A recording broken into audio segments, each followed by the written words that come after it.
स्वागत है। दोस्तों, आज की कहानी बहुत ही ज्ञानवर्धक होने वाली है। आपसे निवेदन है कि वीडियो को अंत तक ज़रूर देखें। एक बार की बात है, एक गांव में एक आदमी रहता था। वह आदमी अकेला ही अपनी छोटी सी झोपड़ी में रहता था। वो आदमी बहुत ही ज़्यादा आलसी था। वो कोई काम नहीं करता था।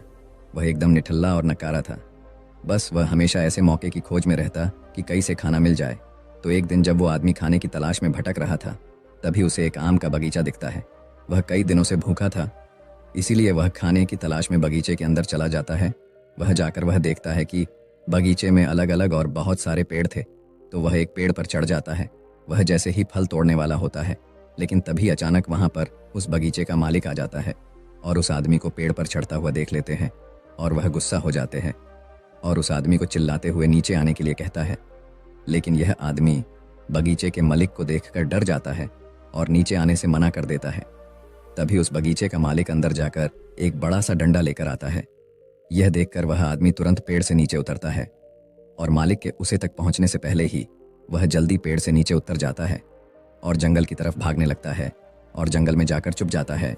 कुछ देर के बाद वो आलसी आदमी वहां से निकलता है और जंगल के रास्ते से जब वह गांव की तरफ जा रहा था, तभी उसे एक लोमड़ी दिखती है जिसको सिर्फ 2 ही पैर थे और उसके 2 पैर टूटे हुए थे। वह जंगल में रेंगती हुई चल रही थी। यह देखने के बाद वह सोचता है कि यह लोमड़ी अब तक इस घने जंगल में जिंदा कैसे है। यह लोमड़ी भाग नहीं सकती, चल नहीं सकती, तो कैसे ही अपने लिए खाने का इंतजाम करती होगी और कैसे यह लोमड़ी अपने आप को इस घने जंगल में दूसरे जानवरों से बचती होगी।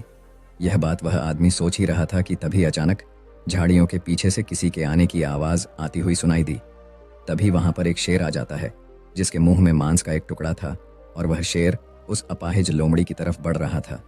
शेर को देखकर दूसरे सारे जानवर वहां से भाग जाते हैं और अब वहां पर सिर्फ लोमड़ी रह जाती है और वहां से आदमी अपनी जान बचाने के लिए एक पेड़ पर चढ़ जाता है और फिर जो होता है उसे देखकर वह आदमी हैरान हो जाता है। उसे लोमड़ी के सामने छोड़ देता है और शेर वहां से चला जाता है। यह नज़ारा देखने के बाद वह आदमी हैरान हो जाता है और ऊपर वाले की योजना देखकर वह मन ही मन खुश भी हो जाता है। और तभी वह सोचता है कि ईश्वर के पास सबके लिए कोई ना कोई योजना होती ही है और अगर ईश्वर के पास इस लोमड़ी के लिए योजना है तो ज़रूर मेरे लिए भी उसके पास कोई ना कोई योजना ज़रूर होगी। और वह आदमी वहाँ से थोड़े दूर आगे चला जाता है। तभी वह आलसी आदमी रोड के साइड में एक बड़ा सा पेड़ देखकर उसके नीचे बैठ जाता है, ये सोचकर कि मेरे लिए भी कोई ना कोई खाना लेकर ज़रूर आएगा। वो आदमी 2 दिन तक उसे जगह पर बैठकर इंतज़ार करता है, लेकिन कोई भी उसके लिए खाना लेकर नहीं आता।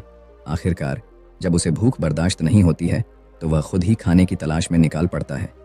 वह रास्ते से जा ही रहा था कि तभी उसे रास्ते में एक बुजुर्ग आदमी मिलता है। वह आलसी आदमी उनसे कहता है कि मुझे भूख लगी है, आपके पास कुछ खाने के लिए होगा तो मुझे दे दो। तभी वो बुजुर्ग आदमी उससे कुछ खाना और पानी दे देता है। खाना खाने के बाद वह आदमी उन बुजुर्ग आदमी से कहता है कि मैंने 2 दिन पहले जो देखा आप उस पर विश्वास नहीं करेंगे। ईश्वर के पास मेरे लिए भी कोई ना कोई योजना ज़रूर होगी, लेकिन ईश्वर उस लोमड़ी पर अपनी दया दिखाई और मुझ पर नहीं, मेरे लिए कोई भी खाना लेकर नहीं आया। तभी उन बुजुर्ग आदमी ने मुस्कुराते हुए कहा, यह सच है कि ईश्वर के पास सभी के लिए कोई ना कोई योजना तो ज़रूर होती है और तुम्हारे लिए भी है, लेकिन तुमने उसे गलत तरीके से समझ लिया। वह तुम्हें लोमड़ी नहीं बल्कि वो तुम्हें उस शेर की तरह बनाना चाहता था। दोस्तों, इस कहानी से हमें यह सीख मिलती है कि अगर हमारे जीवन को ध्यान से देखें तो हमें यह पता चलेगा कि ज़िंदगी सबक से भरी पड़ी है और हर एक पल का एक दीप मतलब होता है। और सोचा कि वह लोमड़ी सिर्फ बैठी हुई है और वह सिर्फ इंतज़ार कर रही है कि कब उसके साथ अच्छी चीज़ होगी, लेकिन वह आदमी यह भूल गया था कि वह लोमड़ी मजबूर थी। लेकिन हम उस लोमड़ी की तरह मजबूर और लाचारी नहीं, ऊपर वाले ने क्षमता दी है अपना काम करने की, बिल्कुल उस शेर की तरह। हमारे पास भी खुद की ताकत और क्षमता है हमारी हालत को बदलने की, लेकिन उसके लिए आपको प्रयास करने पड़ेंगे, तभी आप उस शेर की तरह बन पाएंगे। एक बार की बात है, एक राज्य में एक राजा था। उसका एक वफादार मंत्री था। राजा का मंत्री बहुत बुद्धिमान था। वह अक्सर कहा करता था कि जो भी होता है अच्छे के लिए होता है। एक बार राजा अपने सिंहासन पर बैठा था, मंत्री भी उसके बगल में ही बैठा था। अचानक मंत्री की तलवार राजा के पैर पर गिर गई और उसके पैर की एक उंगली कट गई। तभी मंत्री ने कहा, महाराज, जो भी होता है अच्छे के लिए होता है। राजा यह सुनकर बहुत गुस्सा हुआ। उसने मंत्री से पूछा कि मेरी उंगली कट गई और तुम कह रहे हो कि यह अच्छे के लिए हुआ है, इसमें अच्छा क्या है? राजा गुस्सा हो गया और मंत्री को जेल में कैद करने का आदेश दे दिया। मंत्री को इस बात का कोई दुख नहीं हुआ और वह जेल जाते समय उसने राजा से फिर से कहा, जो भी होता है अच्छे के लिए होता है। राजा यह सुनकर हैरान हो गया। उसने सोचा कि यह कितना अजीब व्यक्ति है। वह जेल जा रहा है और कह रहा है कि जो भी होता है अच्छे के लिए होता है। इस घटना को अब 3 महीने बीत गए थे। एक दिन राजा अपने सैनिकों के साथ घोड़ों पर सवार होकर शिकार के लिए गए। वे सभी एक घने जंगल के अंदर चले गए। राजा एक हिरण का पीछा करते हुए घने जंगल में और आगे निकल गया और अपने सैनिकों से अलग हो गया। हालांकि वह हिरण को पकड़ नहीं सका, लेकिन वह अपना रास्ता खो चुका था और घने जंगल में खो गया। जब राजा को यह एहसास हुआ कि वह बहुत दूर आ चुका है और वह जंगल से बाहर निकलने का रास्ता ढूंढने लगा, अचानक राजा को उस जंगल में रहने वाले आदिवासियों के एक समूह ने घेर लिया। उन आदिवासियों का कबीला ना तो राजा के राज्य में था और ना ही वे राजा को पहचानते थे। इसलिए उन्होंने राजा को पकड़ लिया और अपने कबीले में ले गए। वे आदिवासी एक ऐसे इंसान की तलाश में थे जिसे वह मारकर अपने देवता को खुश करने के लिए बलि दे सके। राजा उनसे उसे छोड़ देने की विनती कर रहा था, लेकिन उन आदिवासियों को राजा की भाषा समझ में नहीं आई। उन्होंने खुशी में ढोल बजाना शुरू कर दिया। उन्होंने राजा को अपने कबीले में ले आए, उसे नए कपड़े पहनाए, उसके गले में फूलों की माला डाली गई और उसे बलि के लिए तैयार किया।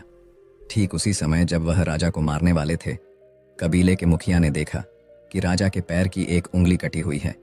यह देखकर उसने सभी ढोल बजाने वालों को आदेश दिया और राजा की बलि देने से रोक दिया और कहा, इस मनुष्य की बलि नहीं दी जा सकती क्योंकि यह अधूरा है, और यदि अधूरे मनुष्य की बलि दी जाती है तो देवता खुश होने की जगह गुस्सा हो जाएंगे। इसीलिए उन्होंने राजा को छोड़ने का निर्णय ले लिया। राजा खुशी खुशी जंगल से अपने महल में लौट आया। वापस आकर उसने सोचा कि यदि मेरे पैर की एक अंगुली कटी नहीं होती तो वे आदिवासी आज मुझे मार देते। इसका मतलब मंत्री सही था, जो भी हुआ अच्छे के लिए हुआ। राजा ने सिपाहियों को तुरंत आदेश दिया कि मंत्री को जेल से बाहर निकालो। उसने मंत्री को उसका मंत्री पद वापस दे दिया और मंत्री से पूछा, मुझे बताओ कि उस दिन मेरी उंगली कटी थी और यह मेरे भले के लिए हुआ।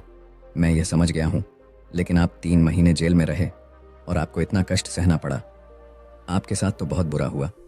मंत्री मुस्कुराया और कहा, महाराज, मैं आपका प्रधानमंत्री था और मैं हमेशा आपके साथ रहता था। यदि मैं जेल में नहीं होता तो उस दिन भी आपके साथ होता। महाराज, आपकी कटी उंगली देखकर उन्होंने आपको छोड़ दिया, लेकिन मेरा शरीर पूर्ण था और यदि मैं आपके साथ होता तो वह मेरी बलि जरूर दे देते। इसलिए अच्छा हुआ कि मैं उस दिन आपके साथ नहीं था और मैं जेल में था। इससे आपकी जान बच गई और मेरी भी जान बच गई। इसलिए मैं हमेशा कहता हूँ कि जो भी होता है अच्छा होता है। दोस्तों, अगर हम अपने जीवन में देखें तो पाएंगे कि हमारे जीवन में भी कई बार ऐसा समय आता है जब हमें लगता है कि हमारे साथ बहुत बुरा हो रहा है या ऐसा नहीं होना चाहिए था। लेकिन कुछ समय के बाद अगर हम पीछे मुड़कर देखते हैं तो हमें लगता है कि उस समय जो भी हुआ वह अच्छे के लिए हुआ। दरअसल हम प्रत्येक घटना को अपनी बुद्धि से आंकने का प्रयास करते हैं, लेकिन वास्तव में हमारी बुद्धि भी सीमित होती है। हम अपनी सीमित बुद्धि से किसी घटना के उचित या अनुचित होने का आकलन नहीं कर सकते। पूरा संसार कर्म पर आधारित है। जो अच्छे कर्म करता है उसे सुख मिलता है और जो बुरे कर्म करता है उसे दुख मिलता है।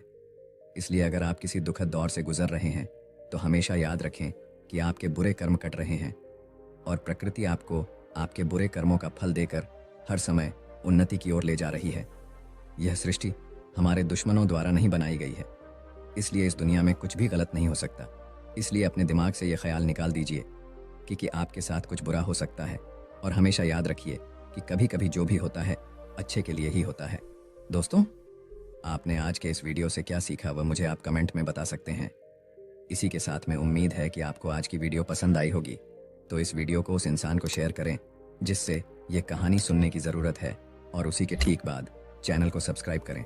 तो चलिए फिर मिलते हैं ऐसी एक और नई वीडियो में एक नए मैसेज के साथ।